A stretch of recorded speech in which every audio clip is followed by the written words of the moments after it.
Contre la barbarie nazie se dresse un royaume capable de se battre au prix du sang, du labeur, des larmes et de la sueur.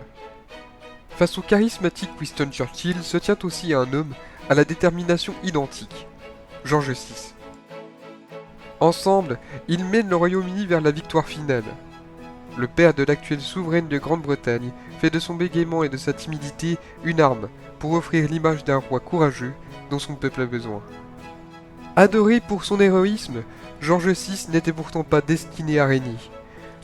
Sa personnalité mystérieuse s'oppose à la célébrité de sa famille.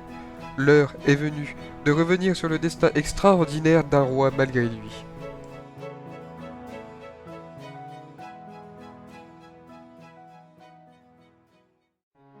Le prince George et Mary de Tex sont mariés depuis seulement 2 ans lorsque vient au monde Albert le 14 décembre 1895 à Sandringham, dans le Norfolk. Né le jour anniversaire de la mort du prince Albert de Saxe-Cobourg-Gotha, l'époux de la reine Victoria, le couple choisit ce prénom pour rendre un éternel hommage à ce prince consort d'exception.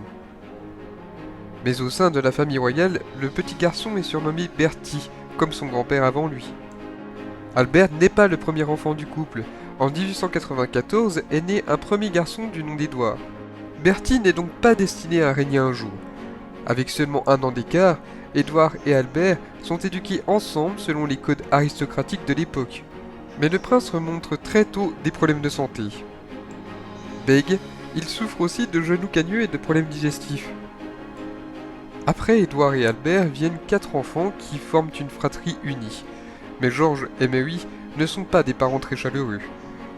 Albert, plus que ses autres frères et sœurs, souffre de ce manque d'affection. Néanmoins, il commence ses classes à la Royal Navy et entre à Dartmouth au moment de l'accession au trône de son père. Mais en 1914, le Royaume-Uni entre en guerre. Il prend alors part à la bataille de Jutland, la plus grande bataille navale de la Première Guerre mondiale, sous le pseudonyme de Mr. Johnson. Le prince ne manque pas de briller par son courage durant la bataille, mais ses problèmes de santé le rattrapent, et il ne participe plus à aucun autre combat. Une fois la guerre terminée, il quitte l'armée et entre au Trinity College pour étudier l'histoire, l'économie et l'instruction civique. Mais 1 an plus tard, George V le fait duc d'York. Avec ce titre prestigieux, le prince doit répondre à des obligations royales plus nombreuses. Mais face au prince timide et bègue, se trouve l'héritier de la couronne au tempérament assuré. Dans la vie comme sur la scène publique, Albert et Édouard sont les totales contraires. Quand l'un est effrayé à l'idée de s'exprimer en public, l'autre a une assurance née qui construit sa popularité. Édouard est adoré des Britanniques, alors qu'Albert se fait beaucoup plus discret. Édouard est le prince le plus populaire de son époque, d'autant qu'il demeure un futur roi. Pour autant, Albert ne veut pas de cet amour populaire qui peut être envahissant. Peu sûr de lui, Albert tombe malgré tout amoureux d'une jeune aristocrate écossaise. Elizabeth Bodleian est la plus jeune fille du comte de Strathmore et Kinghorn. Albert est fou d'elle, à tel point que dès 1921, il lui demande de l'épouser. Mais la belle du château de Glamis n'est pas décidée à renier ses libertés. Elle n'est pas prête à faire tous les sacrifices nécessaires pour entrer dans la famille royale et refuse sa demande à 2 reprises. Albert ne s'avoue pas vaincu pour autant et lui demande une 3e fois. Le mariage a lieu en grande pompe le 26 avril 1923 en l'abbaye de Westminster. Le duc et la duchesse d'York voient le nombre de leurs obligations augmenter. C'est d'ailleurs Albert qui prononce le discours de clôture de l'exposition impériale britannique en 1925. Mais ce discours s'avère être un cauchemar pour le public et pour lui-même. Son bégaiement est un véritable fardeau qui l'empêche de mener à bien ses obligations. Elisabeth s'impose alors comme un véritable soutien pour son époux. Elle lui présente Lionel Logue, un orthophoniste australien aux méthodes peu orthodoxes qui réussit à lui donner confiance en lui. Avec sa meilleure élocution, Albert réussit à devenir un membre crucial de la famille royale. Elisabeth donne naissance à 2 filles, Elisabeth en 1926 et Margaret en 1930. La famille d'York aménage dans une résidence londonienne située dans le quartier de Piccadilly, où ils mènent une vie simple, entourés de leurs domestiques. Albert ne veut pas reproduire les erreurs de ses parents et se montre tel un père aimant, particulièrement proche de ses filles. Il n'hésite d'ailleurs pas à parler de nous quatre pour désigner sa petite famille. George V rend son dernier souffle le 20 janvier 1936. Son fils aîné devient Édouard VIII. Mais Édouard VIII est amoureux d'une américaine doublement divorcée, Wallis Simpson. Cette relation, jusque-là restée secrète, insurge les Britanniques. Le roi est pourtant bien décidé à l'épouser. Mais dans une société qui rejette les femmes divorcées, jamais les Britanniques ne l'accepteraient comme reine consort. Le gouvernement lui donne le choix, la couronne ou Wallis. Ce sera Wallis. Le 11 décembre 1936, Édouard VIII abdique pour épouser et vivre avec la femme qu'il aime. C'est donc à Albert que revient la charge de porter la couronne. Il décide alors de prendre le nom de George VI pour mettre l'accent sur la continuité avec la vision monarchique de son père. George VI fait exiler son frère et lui donne le titre de duc de Windsor avec une pension à vie, mais pas pour Wallis. Les deux frères n'ont de cesse de se quereller à propos de l'avenir du couple désormais désigné par la majorité des Britanniques comme des traîtres.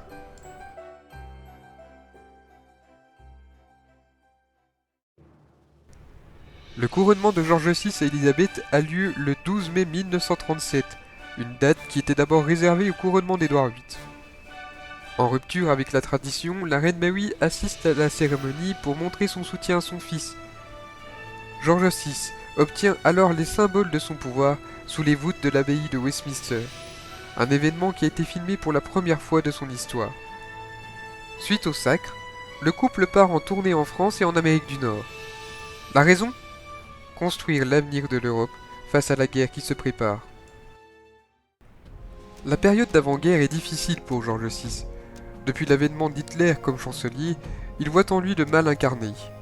Il sait, contrairement à la plupart des Britanniques de l'époque, que les véritables ennemis ne sont pas les soviétiques, mais bien les nazis.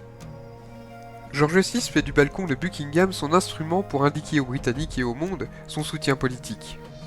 Son expérience de la Première Guerre mondiale l'a marqué.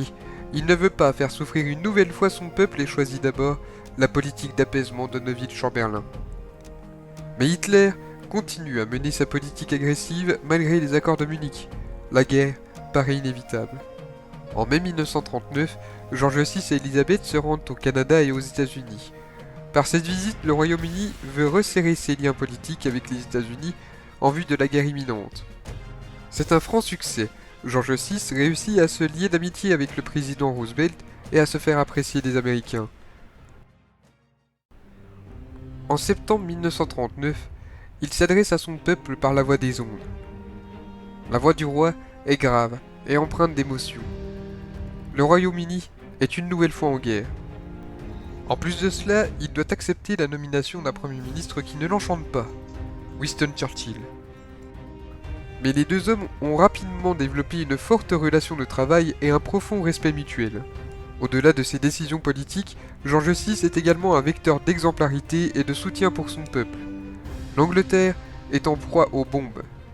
Le 13 septembre 1940, 2 bombes tombent même sur Buckingham alors que le couple royal s'y trouve.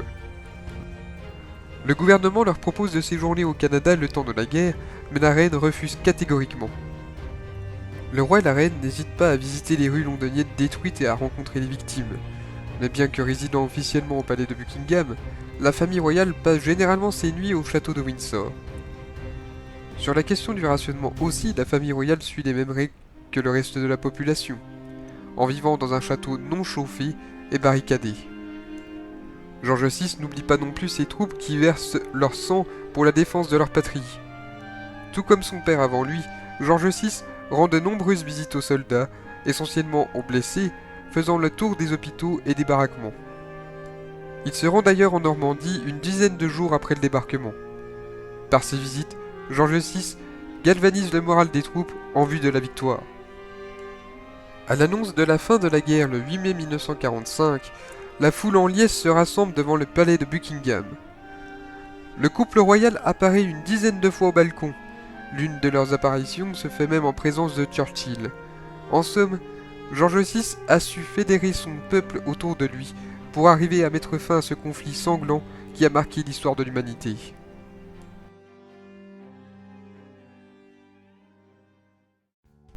Mais la fin de la Seconde Guerre mondiale sonne aussi celle de l'Empire britannique. Les sentiments indépendantistes se multiplient à travers l'Empire, notamment en Inde, qui obtient son indépendance en 1947. À cette date est créé le Commonwealth of Nations, une organisation intergouvernementale basée sur le partenariat et composée d'anciens territoires de l'Empire. George VI abandonne alors son titre d'empereur des Indes au profit de celui de chef du Commonwealth. La même année, George VI et sa famille se rendent en Afrique du Sud où sa fille aînée fête son 21e anniversaire. C'est désormais officiel, Élisabeth est l'héritière de la couronne. À son retour, elle épouse son cousin Philippe avec qui elle a d'abord 2 enfants.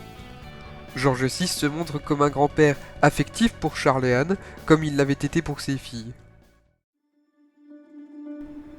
George VI reste d'un tempérament angoissé. Le stress de la Seconde Guerre mondiale n'a pas arrangé son état. Pour se soulager, il fume plusieurs paquets de cigarettes par jour. Il développe alors un cancer du poumon qui l'amène à l'ablation de son poumon droit. De plus en plus fragile, Élisabeth et Philippe doivent le remplacer pour la plupart de ses obligations. C'est ainsi que le couple part pour une tournée en Australie et en Nouvelle-Zélande avec une escale au Kenya. Alors qu'il se trouve au beau milieu des paysages kenyans, George VI rend son dernier souffle dans sa chambre de Sandringham le 6 février 1952, à seulement 56 ans.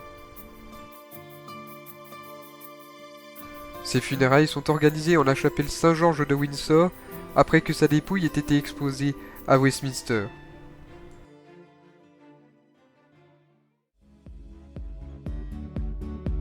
George VI aura régné sur le Royaume-Uni pendant une période de troubles majeurs dans son histoire. Le courage a dicté sa vie. Celui qui n'était pas destiné à régner a su remplir sa tâche avec brio. Symbole de la résistance à l'Allemagne nazie, il fut un souverain respecté et discret. Ses décisions politiques, d'abord en faveur de l'apaisement pour éviter la guerre, puis pour la gagner à tout prix, eurent une importance considérable sur le déroulement de la Seconde Guerre mondiale. Mais cette guerre a fini par avoir raison de sa vie. Il n'avait pas la rhétorique de Churchill, mais il demeure l'un des personnages les plus importants de l'histoire britannique contemporaine. Sa figure est un exemple que sa fille s'est perpétuée à suivre tout au long de son règne.